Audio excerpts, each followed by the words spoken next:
Un enfant ordinaire peut mener une vie extraordinaire quand on lui donne la chance de rêver et de poursuivre ses passions. Bienvenue à tous sur ma chaîne YouTube. Je m'appelle Patrick Lazare et aujourd'hui je suis ravi de me présenter à vous et de vous dévoiler mon itinéraire d'enfant ordinaire et atypique. De mes défis relevés, de mes magnifiques aventures et des obstacles rencontrés tout le long de ma vie, j'ai tiré de précieuses leçons que j'ai apprises en cours de route et qui m'ont à chaque fois élevé vers l'extraordinaire. J'espère que mon histoire pourra résonner en chacun de vous, vous inspirer à votre façon et vous encouragera à ne jamais abandonner vos rêves, vos objectifs et leurs aspirations. Je suis donc né Patrick Lazare, de 2 parents issus de l'assistance publique. Ils étaient tous les 2 orphelins, Jean et Sonia. Ils ont commencé leur vie en orphelinat, puis en famille d'accueil. Ils ont eu une vie tous les 2 très très dure. Mon père, Jean Lazare, a lui été trouvé dans un buisson à la gare Saint-Lazare. Lazare, quel nom plein de symboles. Ces symboles m'ont suivi toute ma vie.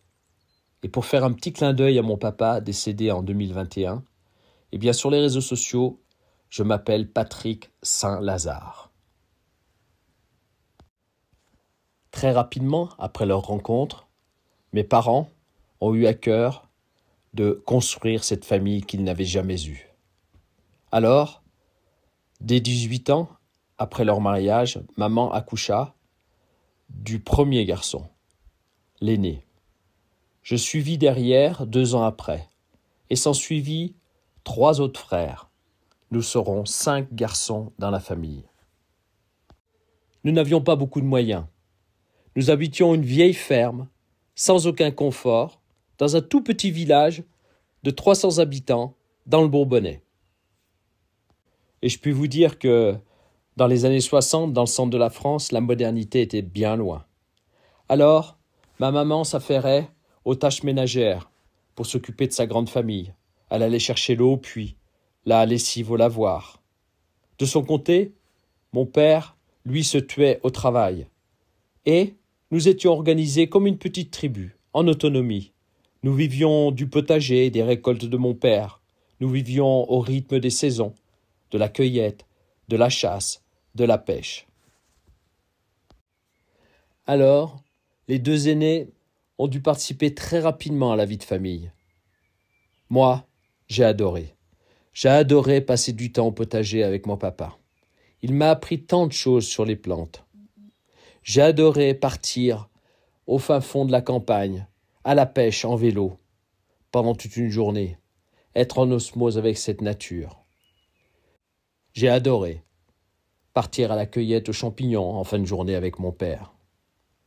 Et quelles aventures quand il fallait aller faire les foins, la paille, le blé, chez les paysans voisins. J'en prenais plein les yeux, plein les oreilles. J'écoutais, j'observais, j'enregistrais.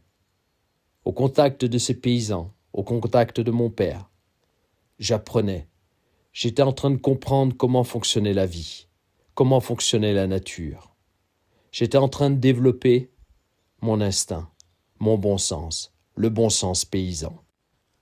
Tout était source d'inspiration autour de moi, cette belle nature, avec ses animaux, les animaux domestiques, les animaux sauvages, les abeilles de mon père qui s'activaient dans la ruche. Quel bel exemple de courage et de travail. Bien entendu, il y avait l'école. Il fallait aller à l'école. Cette école primaire où je suis rentré à 5 ans et demi. L'école du village, bien entendu, où j'ai fait mes débuts en football. C'est dans cette cour que j'ai commencé à jouer avec une balle et prendre goût au football.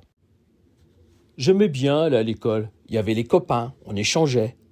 Et surtout, j'apprenais et je découvrais plein de nouvelles choses. Et je lisais les premiers livres, source de rêves. J'ai commencé à rêver. J'ai commencé à comprendre qu'il y avait un univers au-delà de mon cercle familial, au-delà de mon village. Et là, j'ai rêvé. Même si j'adorais être à l'école, le soir, j'avais trop hâte de repartir, monter dans les arbres, construire des cabanes.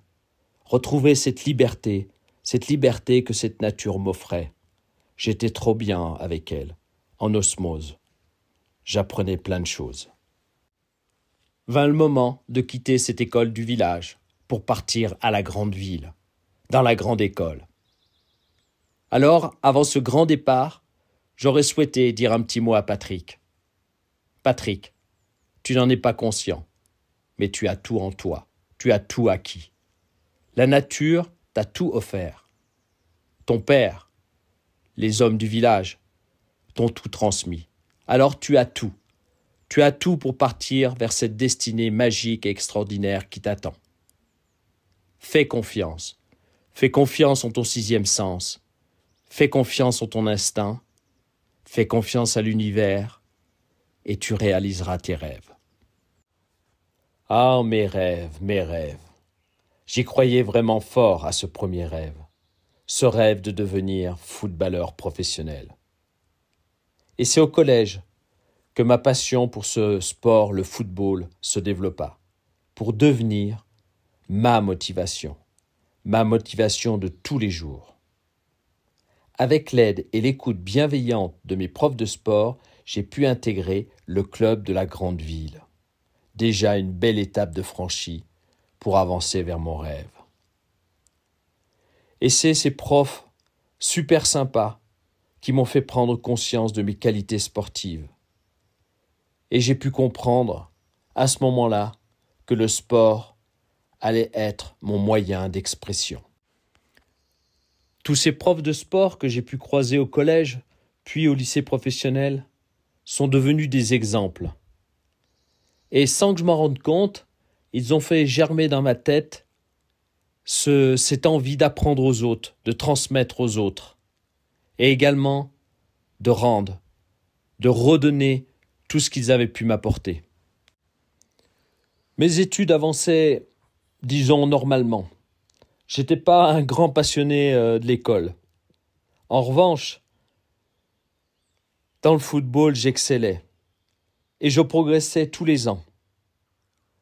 Je me suis bien vite rendu compte que de vivre loin de la ville, loin de la grande ville, était un inconvénient pour mes entraînements, pour continuer à progresser dans ma carrière. Alors, j'ai décidé d'acquérir un peu plus de liberté en achetant une moto. Pour cela, j'ai dû travailler. J'ai fait des saisons. J'ai travaillé les jours où je n'avais pas école et je n'avais pas football. J'ai encadré également des colonies de vacances. J'ai passé le BAFA. Et là, je commençais à prendre goût à m'occuper des autres. À 16 ans et quelques mois, le grand jour arriva. Je suis allé acheter ma moto. Moto symbole de liberté, liberté tant désirée. Et en parallèle, ma carrière de football grandissait. Je gravissais les échelons et tout allait au mieux. J'avançais vers mon rêve. Le lundi 11 septembre 1978, mon rêve se brisa. Alors que je rentrais d'un match de la veille où j'avais encore brillé, je suis victime d'un accident de la route, très grave. Je suis sorti de la route pour aller heurter un semi-remorque qui arrivait en sens inverse. Bilan, fracture de la colonne vertébrale au niveau de 3 vertèbres.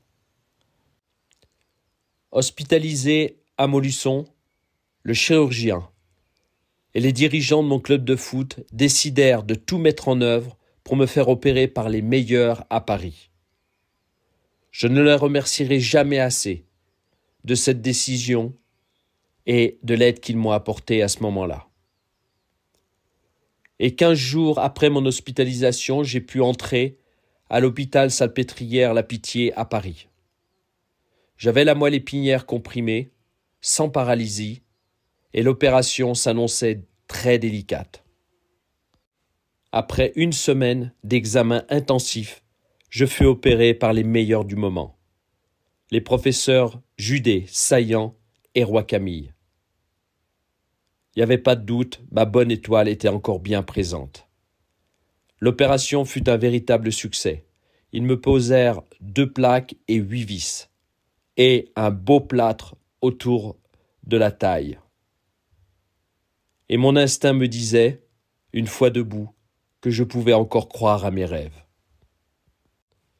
S'ensuivit 1 semaine d'hospitalisation à Montluçon pour contrôle, et ensuite démarra le long cycle de la rééducation.